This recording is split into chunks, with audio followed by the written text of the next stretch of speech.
Bienvenida. Bendiciones, gracias. Y alcanzó a entrar en Bienvenida. la grabación. Bueno, vamos a orar. Le voy a pedir al hermano Roberto que pueda orar hoy día para empezar la clase. Eh, Así que adelante, hermano Roberto. Gracias, Señor, por tu presencia. Gracias por tu compañía diaria, Señor. Que tu compañía sea fuerte hoy día para que nos enseñe a través del hermano José, Señor. Ilumínalo, inspíralo, así como hemos estudiado, Señor, para que lo que Él ha preparado para nosotros, Señor, esta noche, sea más allá de lo que Él ha preparado. Señor, háblale y háblanos, Señor, a nuestros oídos espirituales, a nuestra mente espiritual y a nuestro corazón, Señor, para que podamos aprender de tus negocios, Señor, y de las cosas de nuestro Padre. Te damos gracias por hoy día, por poder asistir nuevamente a aprender de ti, Señor, a conocerte cada día más. Señor, bendice a los que han apartado tiempo para esto y a aquellos que no han podido, Señor, que puedan acceder por lo menos al estudio. Gracias, Padre, por esta noche. En el nombre de Jesús. Amén y amén. Amén. Amén. Hola, Ah, Rosita. ¿Cómo está, hermana Rosita? Bienvenida. Buenas noches a todos, bendiciones. Amén, Rosita. Se van conectando más personas. Ya. Eh, Esta clase a mí me gusta mucho, esta clase de hoy. Me gusta mucho porque yo cuando estudié en el seminario, antes de llegar a este Y punto, ábrete la puerta de la pieza. me De hacía acá. mucho ruido que de pronto el estudio del canon, el estudio de la Biblia, se basa mucho en nuestro, como cristianos, en nuestra fe. Eh, debemos, debemos en cada paso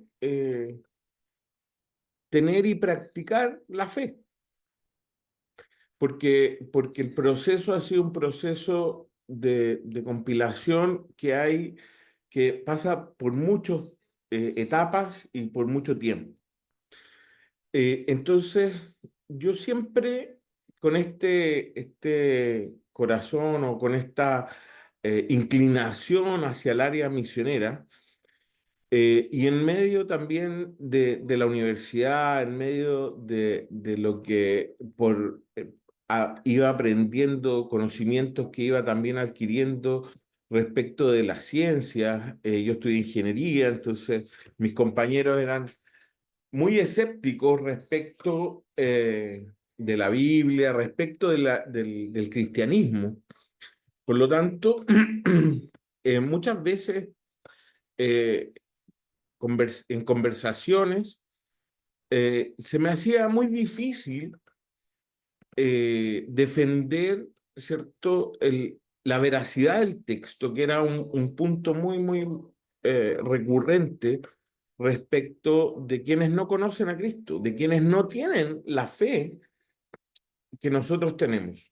Entonces, cuando llegué a esta etapa de aprender, me gustó mucho esta área que vamos a estudiar hoy día, porque nos da un punto de partida y un punto de conversación con quienes no profesan nuestra fe, con quienes no creen, un punto de partida o un punto de conversación bastante objetivo desde la perspectiva científica y desde la perspectiva del estudio de la Biblia.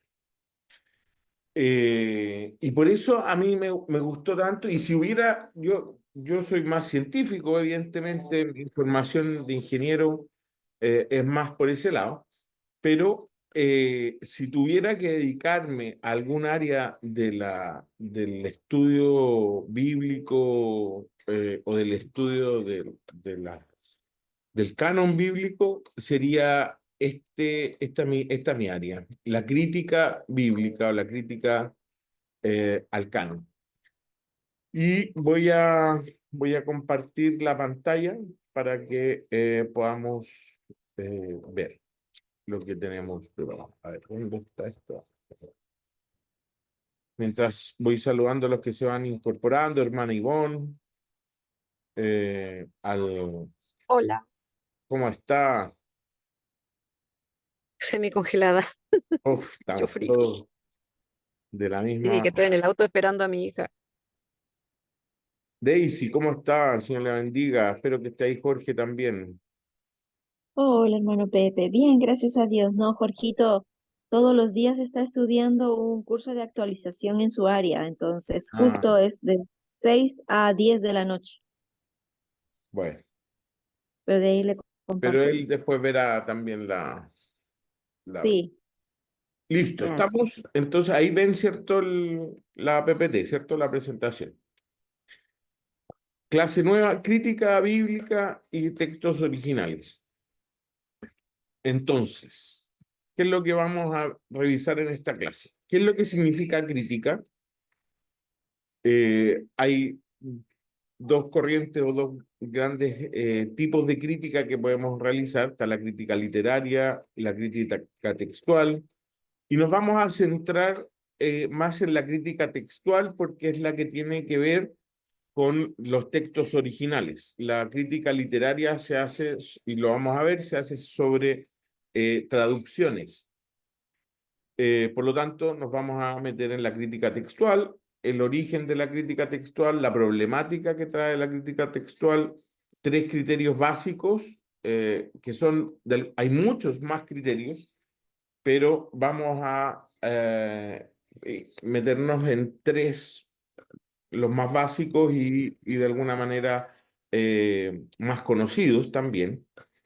Y vamos a ir al punto del tema de las variantes o errores que podemos encontrar en el texto, en los textos bíblicos. Y cuando digo errores, no estoy hablando de errores que se hayan originado producto de lo que Dios haya dicho, sino que ahí lo van a ir entendiendo y se van a dar cuenta por qué hablamos de estos errores o variantes, que es la palabra técnica más utilizada. Y evidentemente vamos a tener una conclusión después. Conceptos generales, y aquí es importante entender qué es lo que es la crítica. La crítica, cuando estamos hablando del concepto crítica, la palabra viene del griego antiguo, ¿cierto? Críticos, que significa capaz de discernir, derivado de otros como crités, que es juez, o el verbo crino o crinen, que es juzgar. Está también la palabra kirini, que significa analizar o examinar. Por lo tanto, el uso correcto cuando hablamos de crítica del texto bíblico o del canon, no necesariamente tiene un aspecto negativo, ¿ya? Eso es importante. Cuando hablamos de crítica al texto, no estamos hablando de una crítica como la palabra la usamos nosotros hoy, sino que estamos hablando, por el contrario, de guarda una relación con palabras como analizar, examinar o discernir. Por ejemplo, existen críticos de arte, ¿cierto? No necesariamente ellos son críticos de arte porque están constantemente eh, criticando bajo el concepto que nosotros conocemos, ¿cierto? O están poniendo problemáticas al arte, sino que todo lo contrario, son personas, el crítico de arte es alguien que analiza, que estudia, que discierne, que está en constante ocupación del arte. Lo mismo con los críticos de música, críticos de deporte, etc. Cuando hablamos de crítica del texto, estamos refiriéndonos a este concepto, ¿ya? Eso es muy importante que lo tengamos en cuenta. Y en esta ciencia, ¿cierto?, de la crítica del canon o crítica de la Biblia, tenemos dos grandes corrientes. La crítica literaria o también crítica de las formas, que trabaja sobre el texto en español o, en el caso nuestro, ¿cierto?, en español, pero en general trabaja bajo las traducciones hechas al texto, buscando cuáles son las capas redaccionales del texto que se está analizando.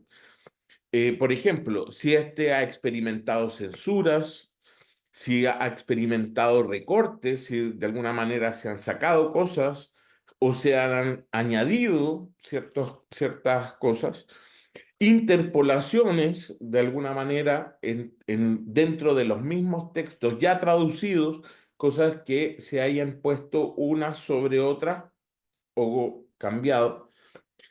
Por ejemplo, también busca revisar cuál es el estilo literario del texto. Y aquellos que trabajan la crítica literaria no necesitan necesariamente que conozcan o dominen la lengua original del texto. ¿Por qué? Porque es un análisis que se hace sobre la traducción hecha. Y por otro lado, está esta otra ciencia que es la crítica textual, que es un análisis que se hace exclusivamente desde los textos hebreos o griego o arameo. Trabaja sobre textos originales y recordemos aquí, cuando hablamos de textos originales, es que no contamos hoy con textos que tengamos, ¿cierto? Autógrafos, es decir, que hayan sido el mismo papiro o el mismo texto que escribió, ¿cierto?, el autor. Tenemos copias de ellas. Por lo tanto, cuando hablamos de textos originales, estamos hablando de los textos más antiguos que podemos encontrar respecto del texto que escribió el autor. La crítica textual trabaja mucho comparando manuscritos, testigos textuales, que son estas copias que nosotros mencionamos, y de esta manera intenta llegar lo más cercano al texto original posible, al que salió de la mano del autor. Por lo tanto, esta ciencia trabaja sobre la consulta de los originales, entre comillas, o de las copias, ¿cierto?, que están disponibles. El texto del texto guía habla acerca de las formas del texto y trabaja o hace una especificación respecto de las formas tanto del Antiguo como del Nuevo Testamento. Y cuando se refiere a los originales, hace un guiño, ¿cierto?, a ciertas diferencias que hay en los textos. Pero para entender lo que dice el texto guía, ¿cierto?, para de alguna manera tener un contexto, debemos entender cómo funciona la crítica canónica o la crítica de la Biblia. Y por eso vamos a hacer todo este recorrido hoy día respecto de, en este caso, de la crítica textual. ¿Por qué de la crítica textual? Porque nuestro curso lo que hace está hablando del canon. ¿Cómo llegan los textos escritos por los autores a nuestras manos hoy día? Y es ahí donde la crítica textual toma un rol muy, muy relevante, sobre todo respecto de la veracidad del texto. Entonces, entendemos que hay al menos dos tipos de crítica: crítica literaria o de las formas y crítica textual. La crítica literaria está basada básicamente en traducciones, o es un estudio que se hace sobre traducciones. y tenemos la crítica textual que está hecha sobre textos originales. ¿Cómo se da, cómo surge este tema de la crítica textual? Entendemos y vamos a enfocarnos en el Nuevo Testamento porque el Antiguo Testamento, la cantidad de documentos que hay distintos son muy pocos. La gran problemática se presenta frente al Nuevo Testamento. En el Antiguo Testamento tenemos 2 o 3 grandes compilados desde la Septuaginta y sus versiones, que fueron incluso aquellas que usaron apóstoles y Jesús mismo en varios casos. En otros casos ocuparon otros textos, pero no hay una gran diferencia respecto del Antiguo Testamento, porque evidentemente al ser más antiguo tenemos menos manuscritos completos. Entonces nos vamos a centrar en el Nuevo Testamento porque aquí es donde se produce gran parte de la problemática. El Nuevo Testamento fue escrito durante la segunda mitad del siglo I, ¿cierto? Del primer siglo, entre el año 50 aproximadamente y el 70, 80 en los casos más tardíos. Y sabemos que se completó, que podemos decir que al llegar el año 100, al término del primer siglo, ya la formación, la escritura de todo el Nuevo Testamento estaba completa. La formación del texto bíblico del Nuevo Testamento, al terminar el primer siglo, estaba completa. Por lo tanto, ahora, hoy día, respecto de lo que nosotros hoy tenemos disponible, de cuándo tenemos los primeros manuscritos que contienen todo el Nuevo Testamento. Y ahí encontramos los códices, ¿cierto? Que está el códice del Vaticano y el sinaítico que surgen, ¿no? Que son encontrados del siglo IV en adelante. Y estos 2 códices son completos, es decir, tienen el Nuevo Testamento completo. Sin embargo, no solo tenemos esos códices completos. Hoy se cuenta con casi 6.000 manuscritos, algunos fragmentos, otros códices completos del Nuevo Testamento, incluso algunos que pudieran datarse muy cercanos al siglo I y que con seguridad se han datado en el segundo siglo o a comienzos del segundo siglo. Hay fragmentos, por ejemplo, de Marcos que se encontraron en el 2015 que podrían ser del primer siglo, pero que para ser datados con exactitud han sido puestos como escritos que vienen desde comienzos del segundo siglo. Imagínense la cantidad de 6.000 manuscritos que hoy tenemos. Vayan de alguna manera entendiendo cómo la problemática que esto genera. ¿Se acuerdan que hablamos hace algunas clases respecto de los copistas, respecto de quienes se dedicaban a copiar las escrituras? Bueno, el hecho de contar con más de 6.000 o casi 6.000 manuscritos genera un problema mayúsculo a la hora de comparar y cruzar los textos encontrados. Algunos están en papiros sueltos, otros en manuscritos ya con un poco más completos, pero también fraccionados, y otros en códices completos como conocemos el Códice del Vaticano y el Sinaítico. Pero todo esto, estos 6.000 o casi 6.000 manuscritos, fueron escritos a mano. No son manuscritos que hayamos podido encontrar posterior a la creación de la imprenta. Por lo tanto, son todos escritos a mano. ¿Qué supone el hecho de que todos estos manuscritos, más de 6.000 manuscritos en el caso del Nuevo Testamento, fueran escritos a mano?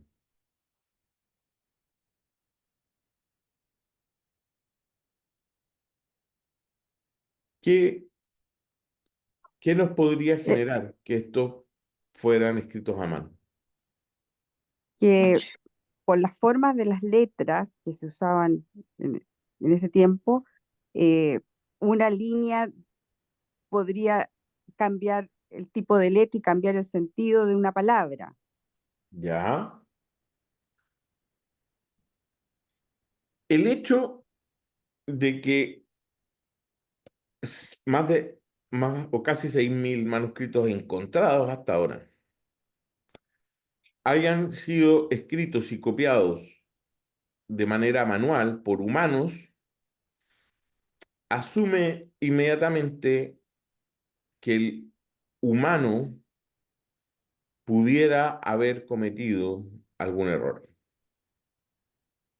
Y esto es lo primero que si nosotros partimos conversando con alguien, con cualquier persona que no profese nuestra fe o que tenga mediana duda, solo al decirle que tenemos más de 6.000 escritos de la época antigua, escritos a mano, lo primero que le va a decir esta persona, cualquier persona, es, bueno, entonces, al ser escritos a mano, no hay una fidelidad que podamos decir muy grande, porque el ser humano no es perfecto y evidentemente está muy susceptible a cometer errores.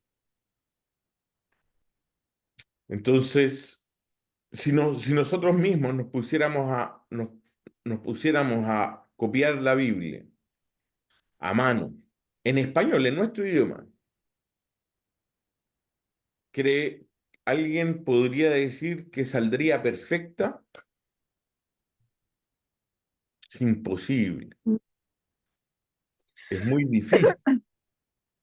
Es muy difícil y supone que probablemente puedan existir errores al momento de hacer estas copias. A pesar de que cuando hablamos de los copistas eran personas encargadas de hacer esta pega y eran expertos en hacer este trabajo. O sea, eran expertos en copiar y contar palabras tras palabra y que el texto saliera y las copias salieran exactas.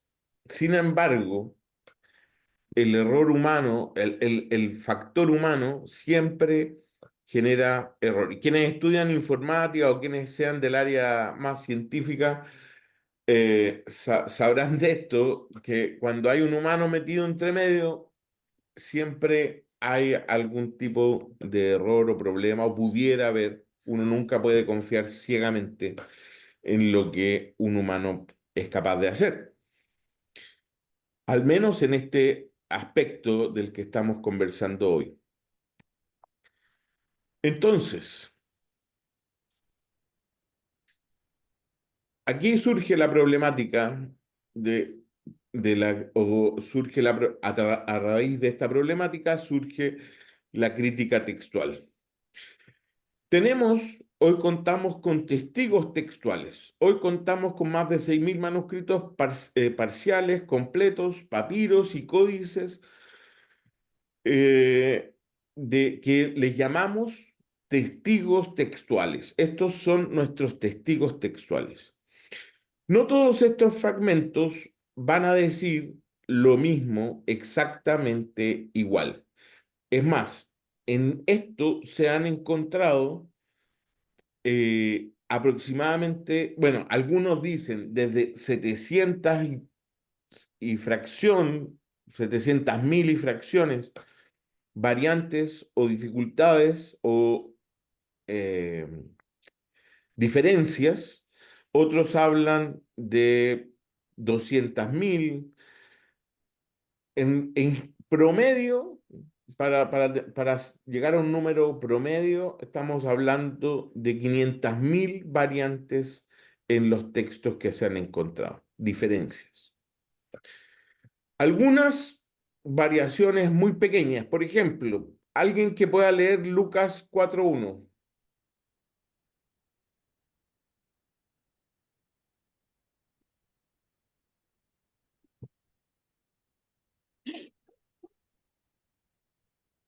¿Quién lo tiene? Lucas 4:1.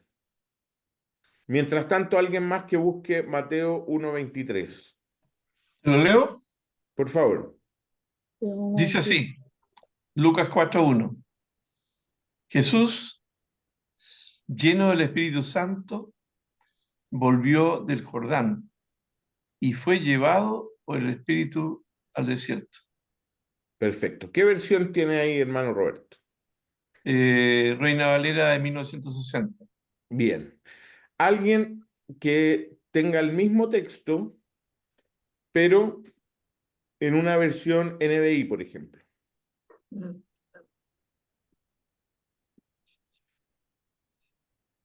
Lucas, ¿cuánto? 1, 4:1.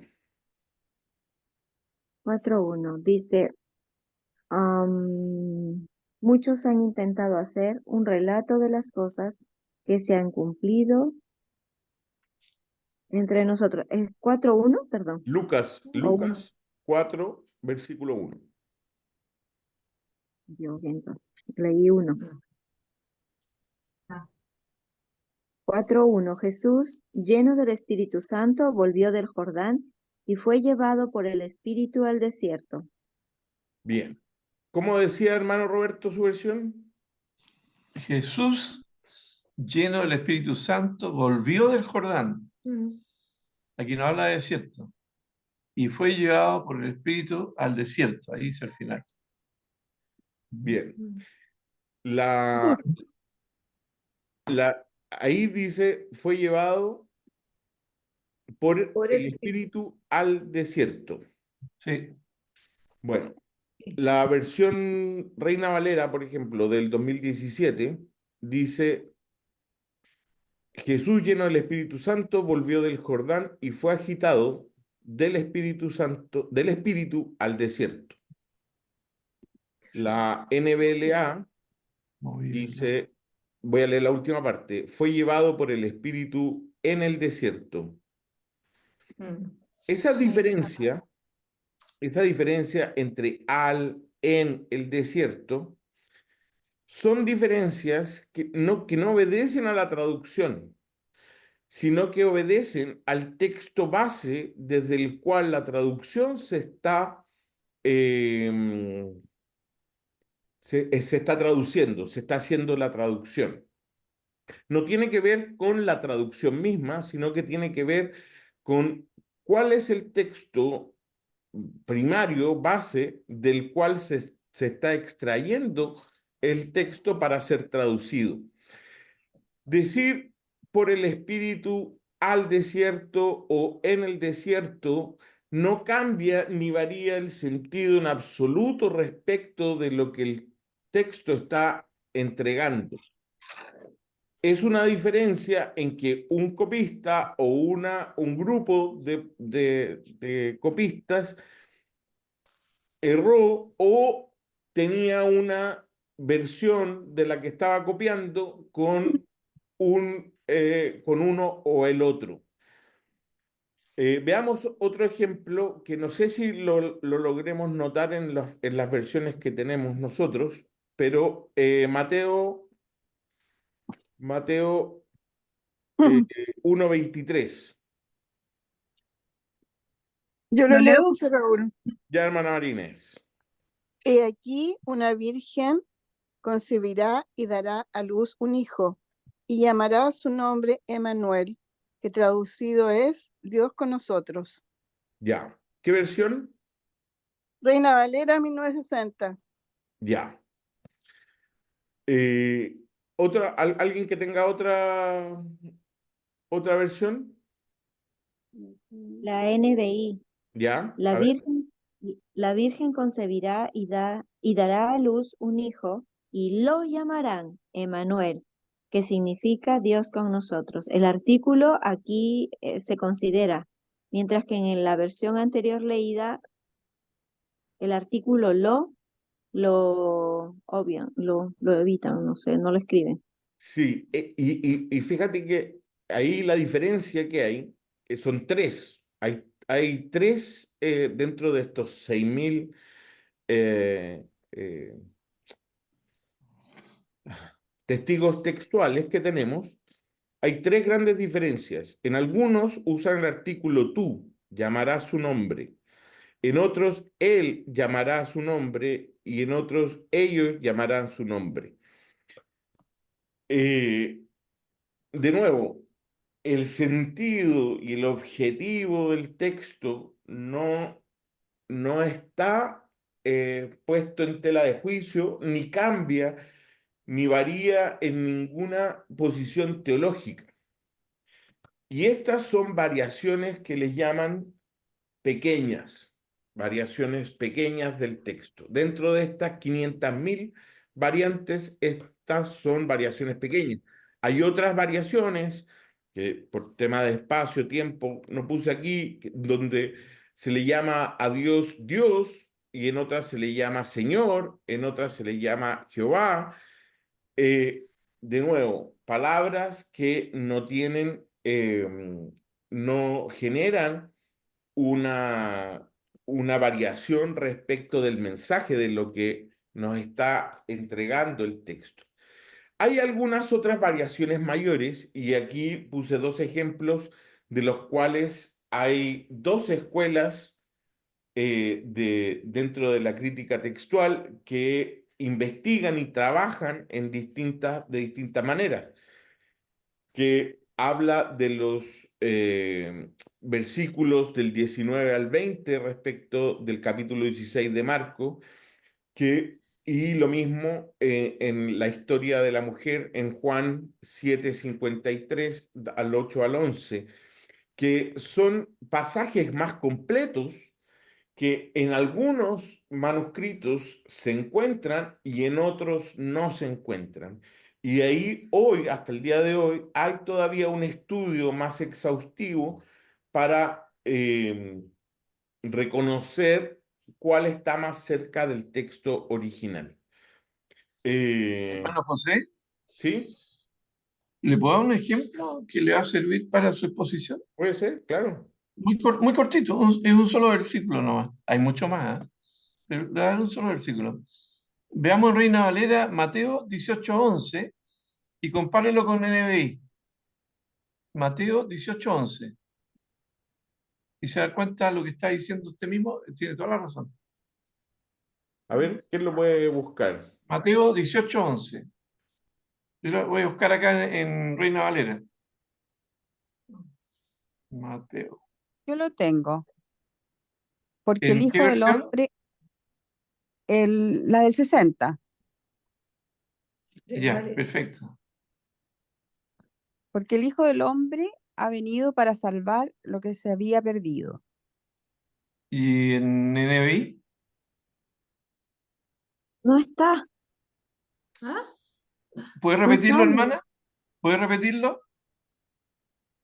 El versículo no existe, fue borrado. No puede ser.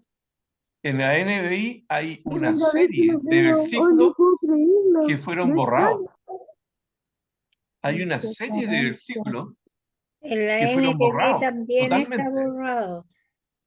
Sí, Ese es un efectivamente. ejemplo, pero con eso basta. Perdón, es que yo supe de que estos comentarios no estaban en el original, sino que eran un agregado de los escribas o de los que copiaban, como para firmar el mensaje, pero no sé si es real eso. Lo escuché en algún Hay momento. mucho aquí, gracias hermano Roberto por el versículo, muy buen dato. Hay más que eso, Precisamente ¿eh? porque, ¿se acuerdan cuando Ujú. hablamos de que empiezan a surgir varias copias de los textos y surge un texto alternativo, ¿cierto? Que eran los comentarios de los mismos escribas. Bueno, hay mucho de esto en que efectivamente en un principio pudieron haberse tomado algunos versículos que a través de una confusión pudieron ser omitidos. Por ejemplo, hay otro caso muy conocido que es Mateo 17:21. También está omitido y de hecho dice otra corriente que está incluido, o sea, es decir, que fue puesto ahí posterior al texto. Y la gracia de esto, de la crítica textual, es justamente ir buscando y encontrando en este match que hay que hacer de 6.000 copias hasta el momento, ¿cierto? Entre todos los versículos y capítulos para ir encontrando ciertas diferencias que podrían en algún caso pertenecer a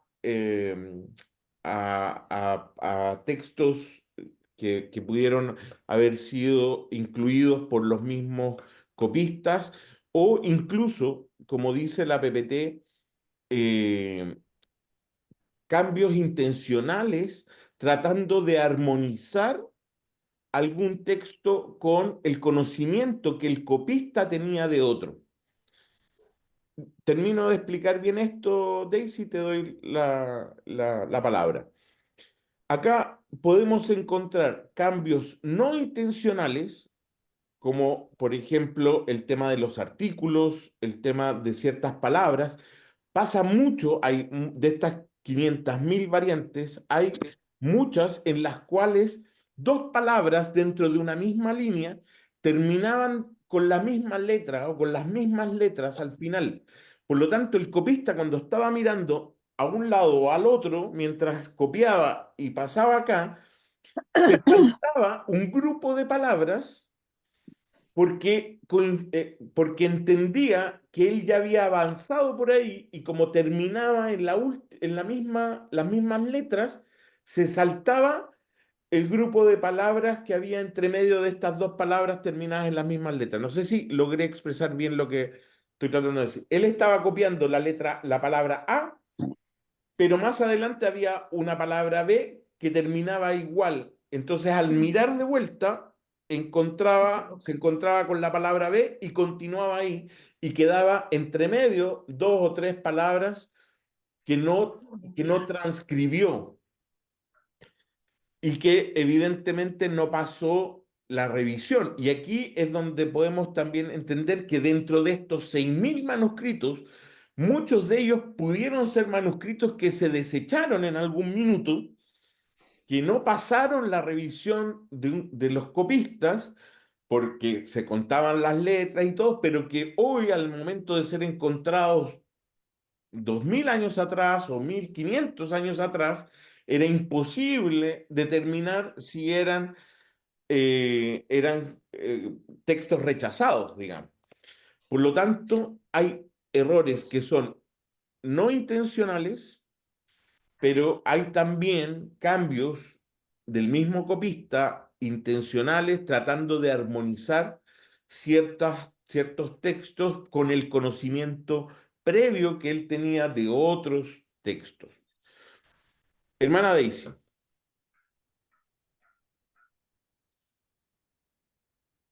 Hermana Yo Daisy. bajé mi Está sin el manito micrófono. perdón, yo bajé mi manito porque ya estaba dicho. Ya lo dijo. Hermano Perfecto. José, Gracias. ¿le Sí, puedo hacer un alcance? diga. Está muy bien lo que está diciendo usted, pero hay más que eso, fíjate, porque en el caso de la NBI se basa en un personaje que se llama Eberhard Nestlé. Y Eberhard Nestlé lleva un personaje, tradujo, etcétera, y él se basó en tres personas más.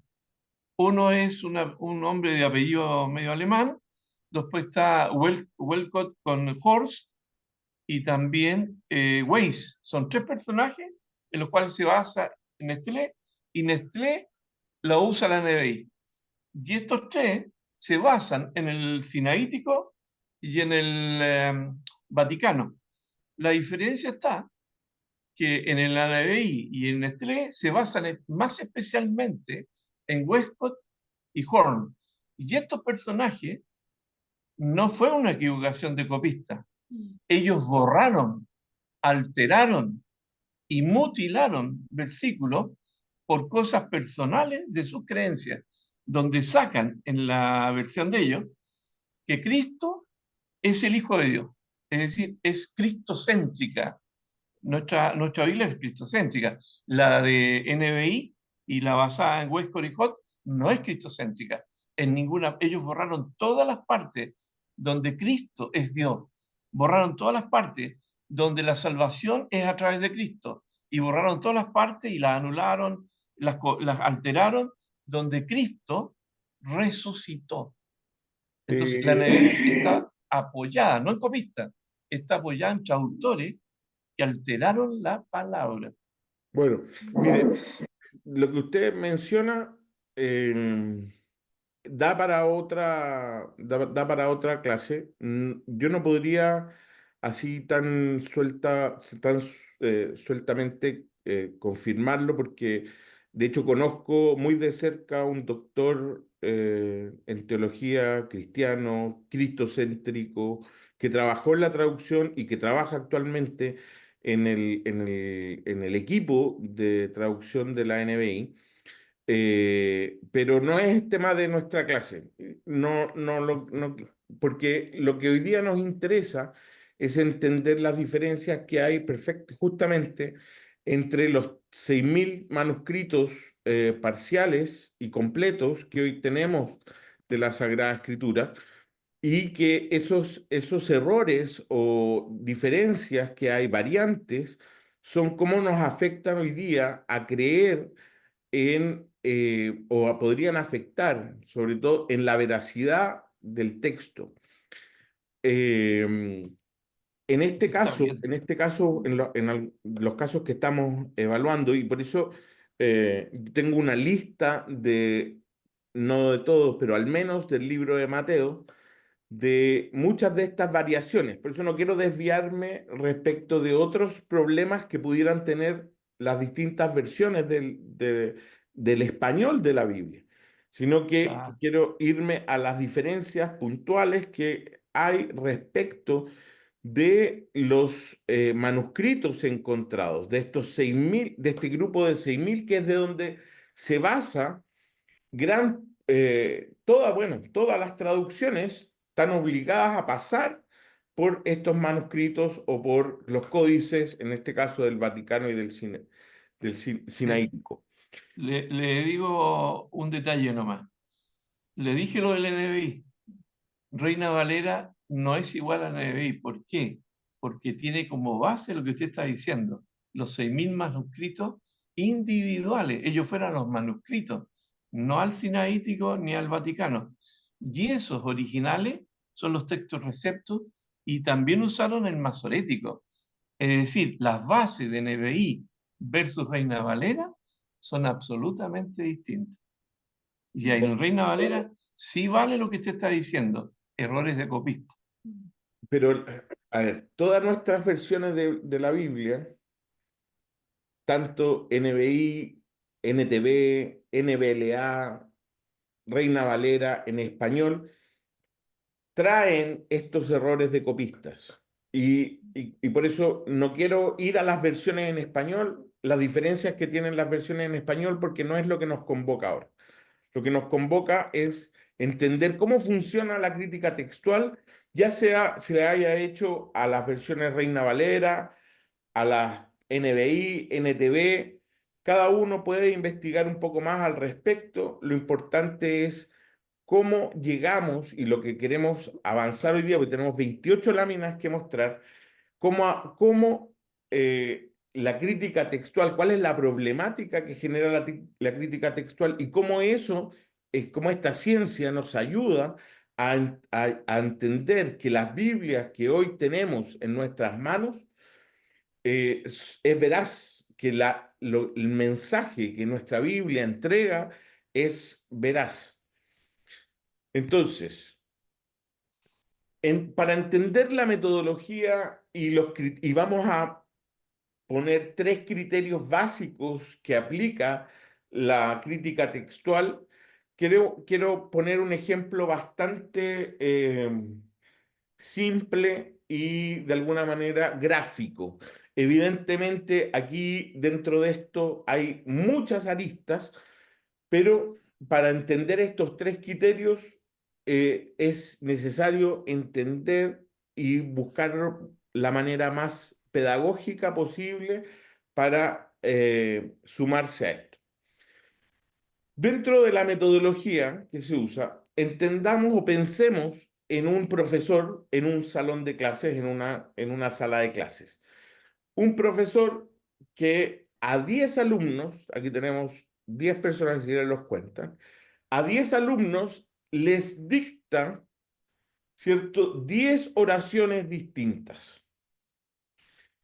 Cada alumno, ¿cierto?, va a copiar la oración 1, la oración 2, la oración 3 y así sucesivamente hasta la oración 10. Van a copiar de lo que el profesor les está diciendo.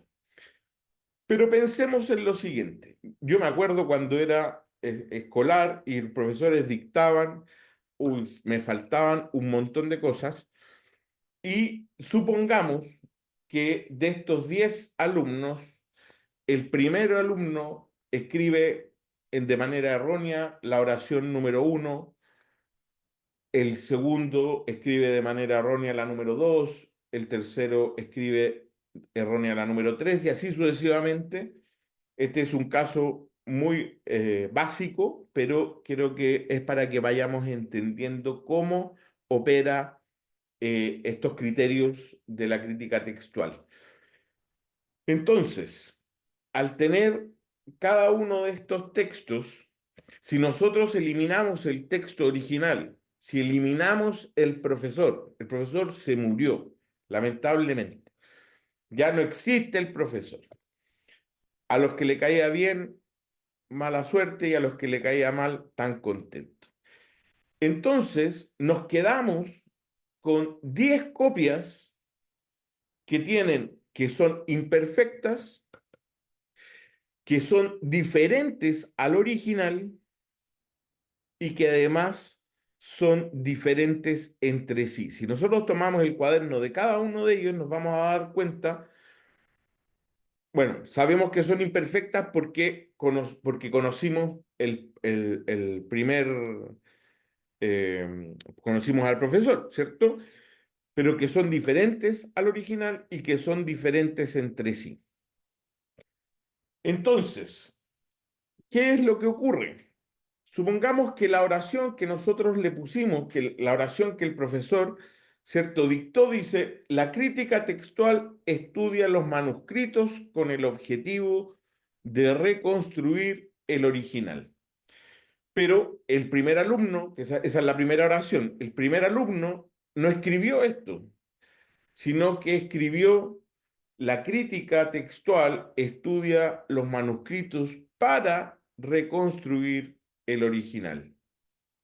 ¿Se fijan la diferencia que hay? El primer alumno era como yo, que me faltaban palabras, entonces yo tomaba el concepto, con el objetivo de, pum, y escribía lo más rápido que era para, por ejemplo. Esto me ha pasado mucho en el colegio. Entonces, nos quedamos, primero, no tenemos ni una copia original, no sabemos cuál era el texto, el primer texto, sino que sabemos que 9 personas escribieron la crítica textual estudia los manuscritos con el objetivo de reconstruir el original y 1 escribió la crítica textual estudia los manuscritos para construir el original. El primer criterio tiene que ver con la cantidad. Es decir, si encontramos 9 de 10 versiones que dicen lo mismo, entonces una que no lo diga igual, significa que no está tan cercano al original. Vamos a confiar, y la crítica textual confía en lo que la mayoría de los testigos textuales, o sea, la mayoría de esos 6.000 6.000 fragmentos o testigos textuales dicen, es más cercano al original mientras más textos lo confirmen. Ojo, estos criterios hay que entender bien que no son criterios fijos. Es decir, yo no puedo cerrarme a tener un criterio y no buscar el resto o pasar por el resto de los criterios. Hay que ir tomándolos uno con el otro. Por ejemplo, ahora entendamos que ha pasado más tiempo y se han muerto, oye, hablo de muerte, pero hemos eliminado a 7 de los estudiantes. Primero cayó el profesor, ahora 7 de los estudiantes. Y tenemos entonces la primera oración, ¿cierto? Del estudiante 1, sabemos que está errónea y hay 2 que están ok. Pero pasó lo siguiente, pasó que el estudiante número 1, que escribió la oración de manera errónea, le pasó a 3 estudiantes su tarea y estos 3 estudiantes que no habían ido a la clase, que no estuvieron en ese lugar, copiaron de la misma manera, de manera errónea, la oración 1. Por lo tanto, aquí se nos genera una problemática pensando en el primer criterio. ¿Cuál es la problemática? Que existe ahora 4 copias de la oración 1 malas, pero hay 2, ahí me equivoqué yo en el número, perdón, pero hay 2 copias buenas. Si nosotros siguiéramos estrictamente el primer criterio, entonces podríamos decir que la oración más cercana al original es la crítica textual, estudia los manuscritos para reconstruir el original, y no la que realmente se dictó, que era la crítica textual, estudia los manuscritos con el objetivo de reconstruir el original. ¿Qué hacemos entonces? ¿Cuál es el segundo criterio importante a tomar en cuenta? El segundo criterio tiene que ver con la antigüedad del texto. Es decir, los textos de estos 3 estudiantes son más nuevos, son posteriores al texto que el estudiante primero copió directamente del profesor. Por lo tanto, ya no son 4 contra 2. Estos 4, la crítica textual los considera como uno solo. ¿Qué tan antiguo son los textos que presentan diferencias? Siempre se debiera privilegiar los textos que han sido datados con fechas más cercanas al original. Por lo tanto, tenemos ¿cierto? Dos oraciones que son más anteriores o son más antiguas que las 3 copias restantes. Por lo tanto, estas oraciones están más cerca del texto original. ¿Sí? ¿Se entiende hasta ahí? Primero la cantidad, luego la antigüedad del texto y finalmente tenemos la familia del texto. Y yo me adelanté un poquito cuando les hice la mención. En este caso, también tenemos que el texto hay 3 familias del texto, que son las más antiguas o originales. La familia 1, familia 2 y familia 3. Por lo tanto, que existan 4 copias que corresponden a la familia 1, entonces estas 4 copias se catalogan o se categorizan como una sola copia. Y ya no son 4 contra 2, sino que son 2 contra 1. Estas, al pertenecer a una familia, entonces ya no se pueden categorizar como autónomas, sino que están dentro de la misma familia y son, aun cuando son 4 copias, se considera una copia. Por lo tanto, y ahí volvemos al primer criterio. Tenemos de la misma familia 2 copias de una manera y una copia distinta. ¿Cuál es la que prevalece? Evidentemente, la de la familia 2 y 3.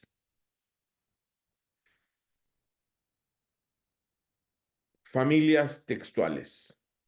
¿A qué familia textual pertenecen los fragmentos con diferencias? No todos son copias del original, hay que entender esto, que de esos 6.000 textos que tenemos hoy día, no todos son copias originales del texto original, valga la redundancia. No son copias directas del texto original que hoy no tenemos, sino que muchas son copias de copias. Y de esta manera es necesario catalogarlas en familia para entender sus diferencias y de dónde vienen estas diferencias. Y aquí entramos a el tema de las variantes. Antes de entrar a las variantes, porque aquí viene una parte media matemática, ¿se entiende alguna duda respecto de la metodología y estos 3 criterios principales respecto de la crítica textual?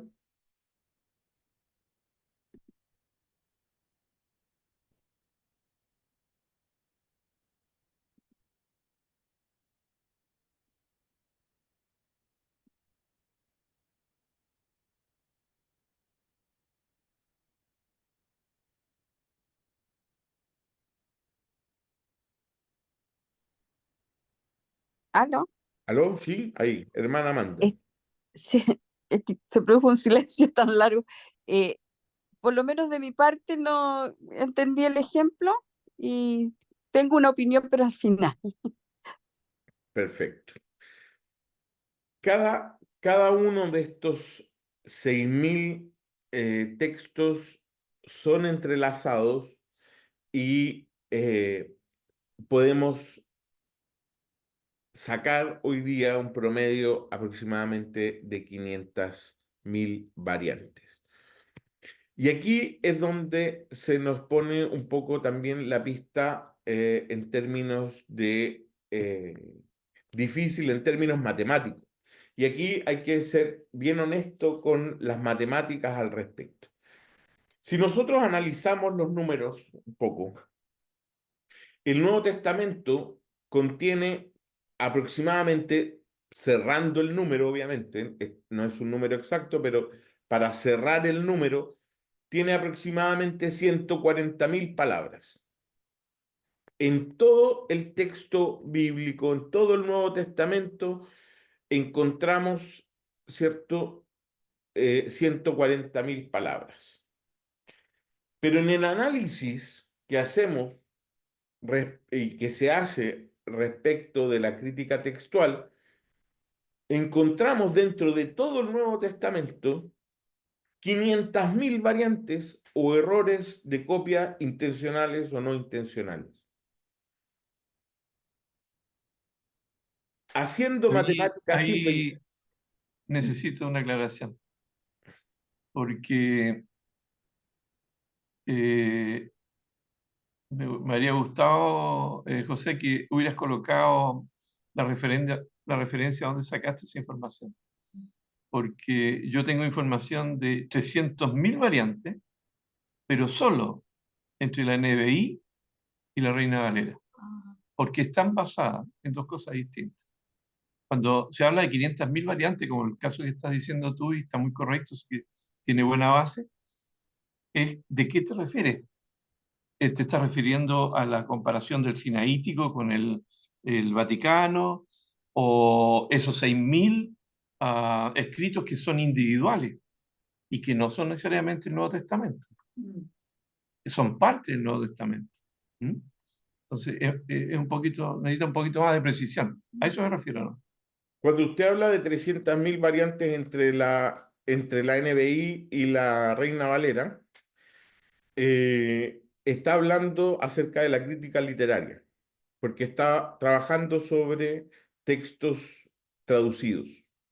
Cuando estamos hablando de crítica textual, y lo mencioné al principio, estamos hablando sobre manuscritos en textos originales. Si usted me dice que hay 300.000 variantes en el texto, en los textos en español, entre la Biblia NBI y la Reina Valera, me está diciendo que respecto de las palabras que tiene un Nuevo Testamento, que son 140.000 aproximadamente, eso significa que cada palabra del Nuevo Testamento tiene entre la versión Reina Valera y la NBI 2,1 errores o diferencias.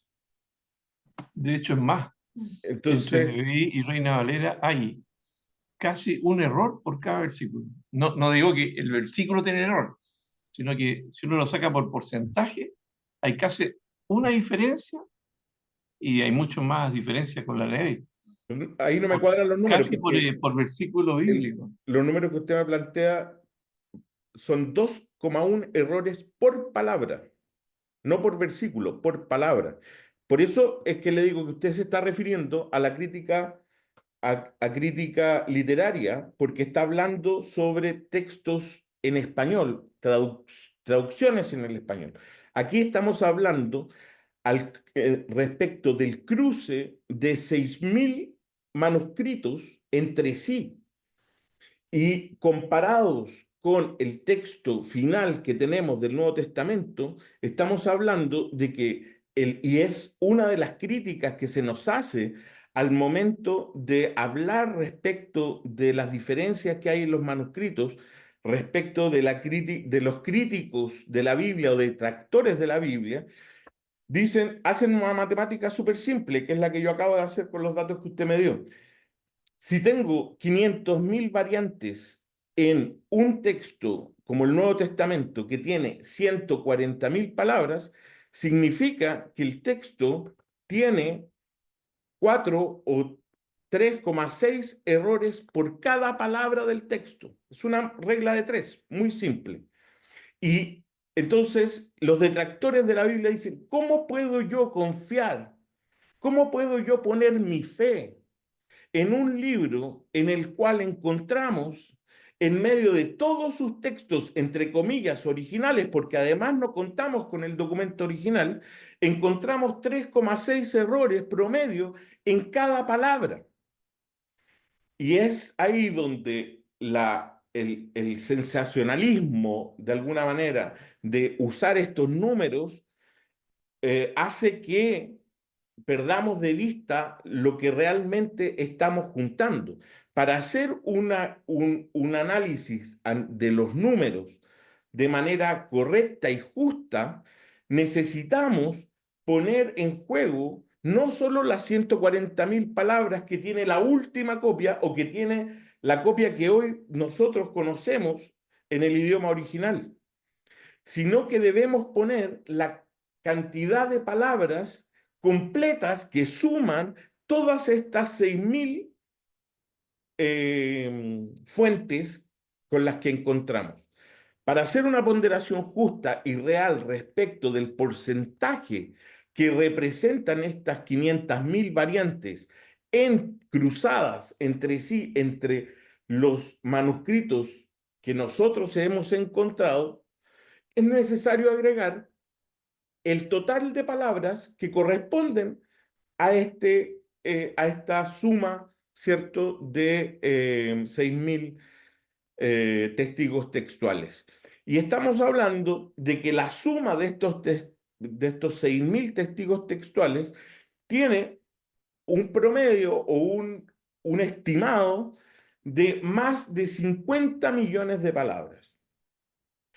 Entonces, cuando entendemos esto nosotros, cuando entendemos que en estos 6.000 testigos estamos hablando de más de 50 millones de palabras, y dentro de esas 50 millones de palabras encontramos entre ellas enlazadas 500.000 variantes, ¿cuál es el porcentaje que realmente estamos viendo que hay de diferencia entre estas 6.000 testigos textuales? Matemática simple. Oye, José, Déjeme terminar suena como... para cerrar la idea. Sí, dale, no. Déjeme terminar. Aquí nos damos cuenta que 500.000 variantes entre 50 millones de palabras representa un 1% de error en el texto, en los textos que nosotros hemos podido encontrar y que hay originalmente, o que le llamamos originales o copias de copias que se han sido encontradas. En todo el universo, hablando del Nuevo Testamento, en todo el universo de los escritos encontrados, de los testigos textuales, encontramos entre ellos enlazados menos o un 1%, máximo un 1% de error y de diferencias en sus palabras.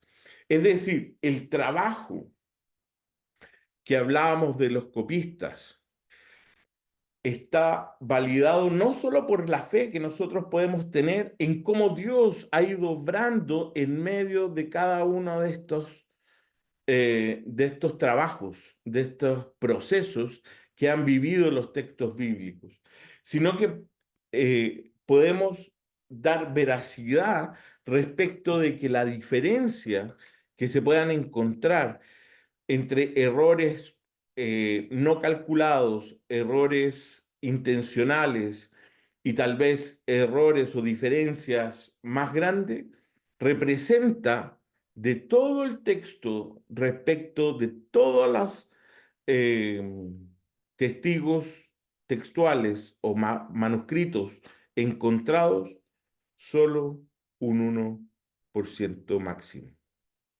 Eso nos dice y nos da la certeza de tener un texto en nuestras manos sagrado o exacto respecto de lo que Dios pudo ir haciendo en medio de este tiempo. Hermano Roberto, para ir a las conclusiones. Ahí sí, con el micrófono apagado. La aclaración que hizo respecto a que está basada en los 6.000 escritos que hay, que no son el Sinaítico y el Vaticano, Están son los incluidos. escritos. Sí, en esos 6.000 sí están incluidos. Ah, ya, Está ya, incluido ok. el Vaticano, Ya, y lo mencioné al principio, el Sinaítico y el Vaticano. están Son de incluidos. los Ya, códices completos que se han encontrado. sí. Ah, y hay un par más todavía. Es mucho más claro, ¿ah? Y es impresionante el número de variantes que hay. O sea, nadie se podría imaginar la cantidad de variantes que hay. Y tal como dice usted muy bien, a pesar de todo eso, tenemos la mejor fuente. Exactamente. Entonces, cuando se nos cuestiona la Biblia, y aquí es donde podemos sacar ciertas conclusiones. La crítica del canon o de la Biblia no es algo negativo, primero. Gracias a la crítica, tanto literaria como textual, del texto, podemos tener la seguridad que contamos con evidencia científica que respalda la veracidad de los textos bíblicos. No solo la evidencia eclesiástica, teológica, respecto del proceso, que ya lo hemos estudiado constantemente durante todo este curso, sino que también hay personas dedicadas con métodos científicos a trabajar en esto. Estos mismos métodos, como segunda conclusión, las metodologías y criterios que se utilizan actualmente son métodos que no solo se utilizan hoy, sino que han sido utilizados incluso con evidencia de que hayan sido utilizados antes de Cristo para manuscritos del Antiguo Testamento. Nadie ha inventado la rueda en el último tiempo. Son criterios y metodologías que se han usado anteriormente y que aún hoy continúan siendo usadas. Y eso es muy, muy interesante también. Y finalmente, como veracidad del texto, hoy podemos estar seguros de que, seguros del texto, ya que el 99% de los escritos encontrados son coincidentes con lo que hoy conocemos como Biblia. Y ese 1% restante es justamente una confirmación de que la Biblia que hoy tenemos en nuestras manos fue inspirada y contiene la revelación de Dios. ¿Por qué? Lo conversamos también en una clase anterior. Como todos estos textos fueron pasando de generación en generación, de persona a persona, primero, en algunos casos de manera oral y posteriormente escritos por personas, si no existiera este 1%, sería muy difícil de creer que personas en distintos tiempos, en distintas ciudades y en distintos contextos escribieron lo mismo sin ningún error. Aquí podría surgir ahí alguna teoría de la conspiración, porque sería imposible que no existiera un margen de error respecto de esto. O sea, el error que hoy tenemos, ese 1% de error que encontramos en medio de estos 6.000 escritos, es justamente una de las grandes maneras que tenemos de creer y de ver que el texto fue, y lo que hoy día tenemos, es un texto inspirado y que contiene la revelación de Dios.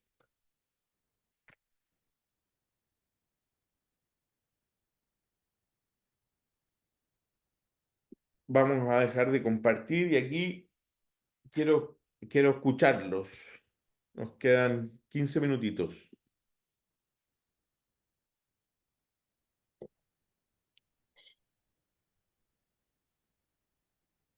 Eh, si puedo, quiero contarles un poco mi experiencia. Para mí este tema es muy poco entusiasmador, por así decirlo. No es de las cosas que me agradaría aprender. Primero porque quiero ponerme en la sociedad que vivimos. Las mujeres en general hemos tenido una formación bíblica mucho más limitada que los varones. Y eso significa, en este grupo, que somos varias mujeres, creo que son 3, 4 hombres los que participan, y que se supone que como Roberto, que ha leído mucho, que tiene una información mucho más completa de la que para mí es chino lo que están hablando. Y chino mandarín, o sea, esta cantidad de números como formación es importante saberlo. Pero la inquietud que tenemos las mujeres por aprender de las escrituras es es real. O sea, estamos en este curso porque queremos aprender y producto de este curso yo me puse a investigar. Entonces, me encontré con una enseñanza en la que un judío cristiano enseña las escrituras. Y realmente me revolucionó su forma, lo que tú estás contando, esto de las versiones, todos los textos que se han escrito en relación a eh, ¿cómo se llama lo que tú decías de los textos en relación a cómo se escribieron, quiénes los escribieron, cuándo los escribieron? Entonces, ellos se saltan todo esto y van al original, van al hebreo. Y yo les propongo que y él, dentro de sus exposiciones dice, cuando a mí me preguntan qué versión de las escrituras debo leer, yo le digo todas, todas. Utilice todas las que existen en su idioma, el idioma que usted maneja, y va a encontrar el mismo número de diferencia del número de Biblias que ha leído o que ha comparado, como lo hicimos ahora, comparando en una estaba el texto y en otra no estaba el texto. Y, y volviendo al lenguaje original, realmente cambia mucho el sentido y son cosas que no logramos descubrir con la poca información que tenemos. Por ejemplo, si tú le dices a un judío, ¿hacia dónde mira el futuro? Y te pregunto a ti, ¿tú hacia dónde miras el futuro? Tú el futuro tienes hacia adelante, el pasado lo tenemos hacia atrás y el presente estamos como parados aquí, ¿no es cierto? En el presente. Pero un judío, si tú le preguntas, su futuro está atrás, está a la espalda, él no lo ve. Su presente es el mismo nuestro y su pasado lo tiene al frente de sus ojos porque él lo puede ver. Entonces, cuando tú te das cuenta que el original fue a los judíos y ellos tienen esa forma, tú dices, chuta, tengo que empezar a ir a ver cómo lo escribieron y qué escribieron. Entonces, me encantaría que pudiéramos al final del curso, los que, qué cosas hemos investigado y qué cosas son realmente reales, porque en este minuto, tal como tú dices, todas las versiones, si ustedes se preguntarán, ¿qué libro es el más vendido en el mundo? Es la Biblia. Ahora, ¿por qué es un libro tan vendido? En el 2021 se superaron los 100 millones de ejemplares solo en 100 países y 23 idiomas. Entonces, desgraciadamente, se convirtió en un buen negocio, porque la última versión que hagan es la mejor. ¿Y quién de nosotros no ha regalado Biblias? Para una ocasión importante hemos podido regalar una Biblia. Bueno, es un buen negocio, pareciera ser, porque así como tú conoces a personas que han trabajado, no es desmerecer el trabajo que se ha hecho, porque en la antigüedad, digamos, cuando empezaron a hacerse estas traducciones, hubo personas que dieron su vida por esa traducción, fueron perseguidos, entonces, tirar al tacho las traducciones no está bien, pero porque hubo creyentes que dieron su vida para que otros pudieran entenderlo, ya que no sabían el idioma. Entonces, lo interesante sería que pudiéramos eh, salirnos del contexto de tu clase y poder analizar o decir, mira, ¿qué es lo que yo entiendo? ¿Cómo lo entiendo? ¿Está bien? ¿En qué te basas? ¿Por qué te basas en esto? ¿Qué es lo que...? Porque creo que nos va a hacer muy bien hacer como el resumen, en definitiva. Eso sería.